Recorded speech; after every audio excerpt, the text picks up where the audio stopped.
বইমেলার ঢাকে কাটি পড়ে গিয়েছে। বইপ্রেমীরাও বেশ মুখিয়ে রয়েছেন। শীতের আমেজ গায়ে মেখে বইমেলায় পছন্দের বই কিনতে যাবেন এবং নতুন নতুন সব বইয়ের স্বাদ নিতে রীতিমতো অপেক্ষায় রয়েছেন প্রত্যেকে। কিন্তু এবার বইমেলার চমক কি থাকছে সেটাই লাখ টাকার প্রশ্ন। কারণ এর আগে প্রত্যেকবার বইমেলায় নতুন নতুন চমক থেকেছে, থিমের সঙ্গেও ছিল অভিনবত্ব। এবার বাংলাদেশ নেই, প্রতিবেশী দেশের বেহাল দশাই এর জন্য দায়ী। কিন্তু তারপরেও বই প্রেমীদের আকর্ষণ কমেনি বই মেলাকে কেন্দ্র করে। এবারেও রয়েছে বাড়তি আকর্ষণ। এবার জার্মানির প্যাভিলিয়নের গোটা বিষয়টি তুলে ধরা হতে পারে এবারের বই মেলায়। একজন বাঙালির হাতেই এই গোটা বিষয়টি ফুটে উঠবে।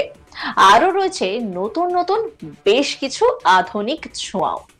এই নিয়ে গিল্ডের সভাপতি ত্রিদীপ কুমার চট্টোপাধ্যায় সঙ্গে কথা বলেছিলেন আমার কলিগ সুজয়। দেখব তিনি কি বলেছেন। এই মুহূর্তে গোটা রাজ্যের মানুষ আপনার এই যে শো হচ্ছে সেটা দেখছে, এবং আজ তাক বাংলায় প্রথম বাংলা চ্যানেল যারা বইমেলার অনেক আগে আপনি যেটা বললেন আমরা শো করেছি, প্রচুর মানুষ দেখছে। আজ তাক বাংলার মাধ্যমে গোটা রাজ্যের মানুষের কাছে আমরা একটা বার্তা দিতে চাইছি।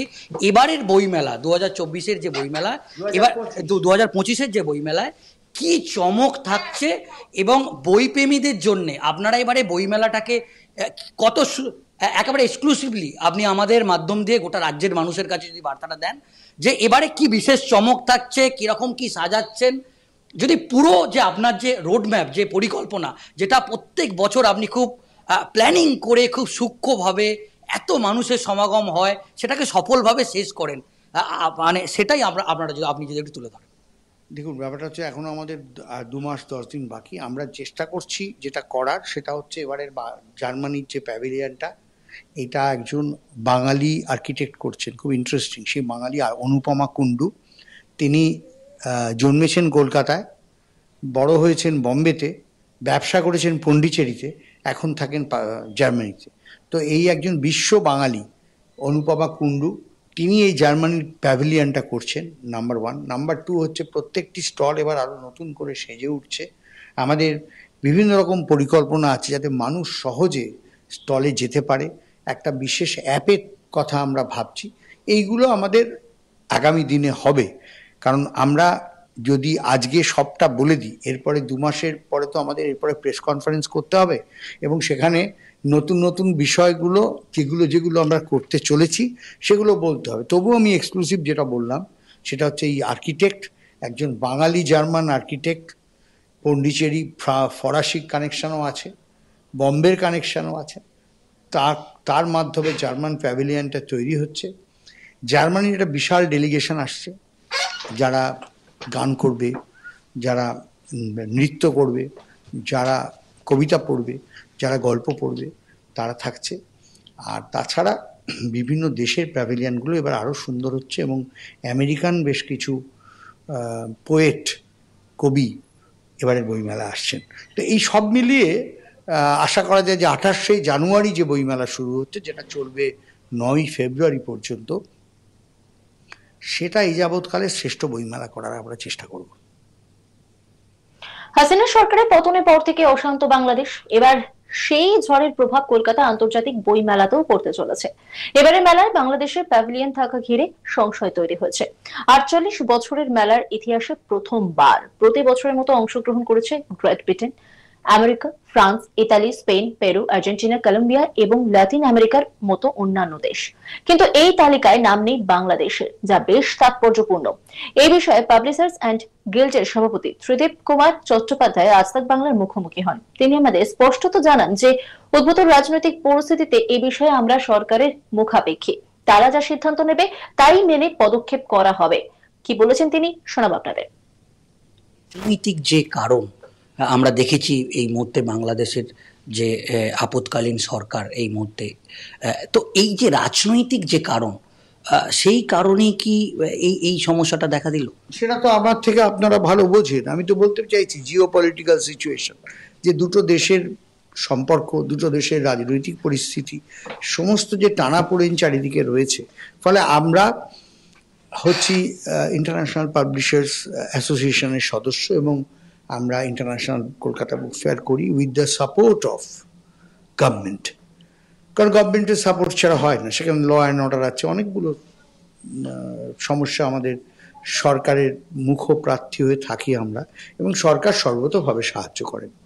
তো সেক্ষেত্রে আমাদের এই ফেডারেল স্ট্রাকচার ইন্ডিয়া গভর্নমেন্ট, তো এটা কেন্দ্রীয় সরকারের মন্ত্রণালয়ের ব্যাপার। মিনিস্ট্রি অফ এক্সটার্নাল অ্যাফেয়ার, যেটাকে আমরা পররাষ্ট্র দপ্তর বলি, পররাষ্ট্র দপ্তরের কাছে থেকে যদি আমরা কোনো নির্দেশনা পাই যে হ্যাঁ আপনারা বাংলাদেশকে অবশ্যই দিতে পারেন, এই সিচুয়েশনে আমাদের কোনো আপত্তি নেই, তখন আমরা এগোবো।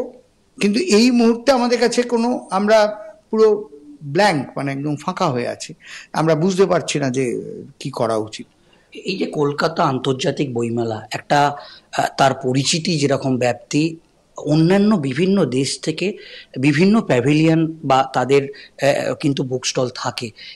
এর যে পদ্ধতিটা কি কি অন্যান্য দেশ যে এখানে যোগদান করে আপনাদের আন্তর্জাতিক বইমেলা, সেটা যদি একটু বলেন।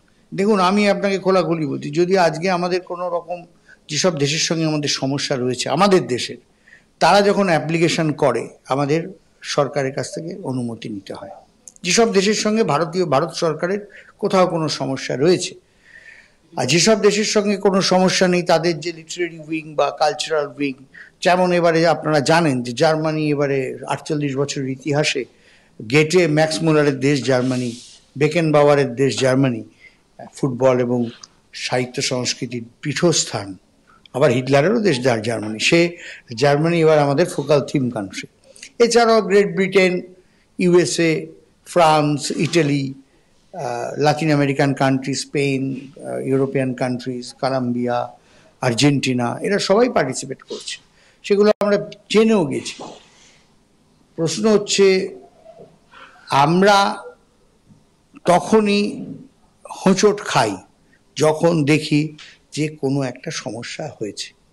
এই সমস্যাটা আপনারাও জানেন যে এই আমাদের বাংলাদেশের এই সরকার পতন, সরকারের প্রধান অপসৃত হওয়ার পরে যে পরিস্থিতি বাংলাদেশে চলছে, সেই পরিস্থিতিতে দাঁড়িয়ে আমরা কখনো বাংলাদেশের বিষয়ে আমাদের মন্ত্রণালয়ের, পররাষ্ট্র মন্ত্রণালয়ের নির্দেশনা ছাড়া, অনুমতি ছাড়া, যেভাবেই আপনি দেখেন, আমরা এগোতে পারছি না। এই যে এটা আমাদের কাছে দুর্ভাগ্য। আমাদের কাছে দুর্ভাগ্য এই জন্য, যেটা আপনি বলবেন এরপরেই আপনি বলবেন, যে বাংলাদেশের সাহিত্য দেখুন আমাদের এখানে পাওয়া যায়। আমাদের সাহিত্য যেরকম বাংলাদেশের বিভিন্ন জায়গায় বিভিন্ন বইয়ের স্টলে। নজর রাখুন আজ তাক বাংলার ইউটিউব স্ট্রিমিং এ।